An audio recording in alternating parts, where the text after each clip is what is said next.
Halo, perkenalkan nama saya Detalia dengan NIM 2032145. Saya merupakan mahasiswa S1 Manajemen di Sekolah Tinggi Ilmu Ekonomi Mitra Indonesia. Di video kali ini, saya akan membahas tentang indikator keberhasilan corporate social responsibility dan model penerapannya di Indonesia. Pembahasan ini biasanya akan kita jumpai di mata kuliah etika bisnis. Sebelum kita lanjut ke topik pembahasan berikutnya, alangkah lebih baiknya kita mengetahui tentang apa itu etika bisnis. Etika bisnis merupakan cara yang kamu lakukan dalam berbisnis. Dalam berbisnis yang meliputi semua kegiatan bisnis yang berhubungan dengan perusahaan, masyarakat, maupun individu. Selanjutnya kita akan membahas tentang tujuan dari etika bisnis itu sendiri. Etika bisnis tidak hanya dijadikan sebuah pedoman bagi karyawan maupun perusahaan dalam kegiatan berbisnis, tetapi memiliki tujuan penting lainnya, di antaranya yang pertama, dapat meningkatkan pribadi karyawan, yang kedua, sebagai kebijakan internal organisasi, dan yang ketiga, dapat dijadikan sebagai pemangku kebijakan. Berikutnya, etika bisnis mempunyai tujuan penting untuk menjaga hubungan kamu dengan orang lain yang mempunyai kepentingan seperti pelanggan.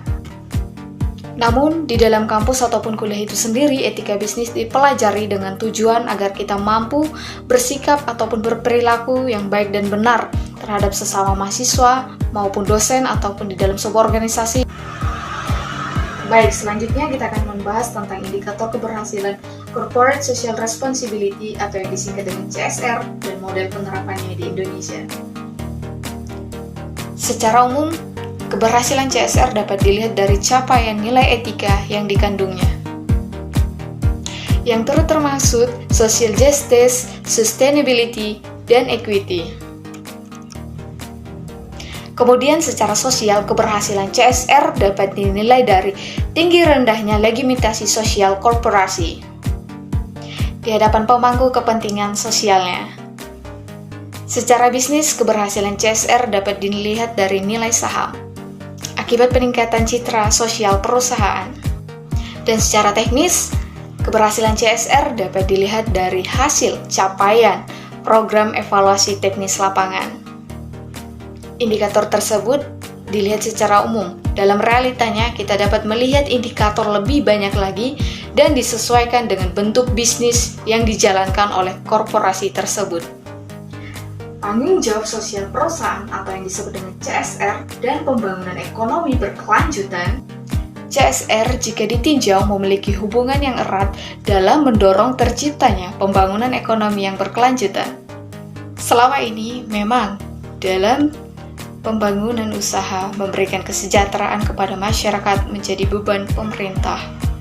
Namun konsep ini tetap jika negara menganut sistem sosialis, hingga sektor swasta memiliki peran penting dalam upaya menciptakan kesejahteraan tersebut.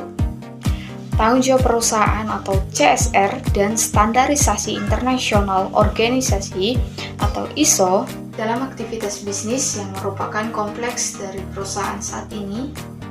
Pertandingan untuk memiliki sertifikasi yang sesuai dengan yang diinginkan, seperti memiliki standar ISO dan sejenisnya. Seperti kepemilikan sertifikat ISO 9001 untuk sistem manajemen berkualitas dan ISO 14001 untuk sistem manajemen lingkungan. Sekian dari penjelasan saya kali ini, sampai jumpa di pembelajaran berikutnya. Bye-bye.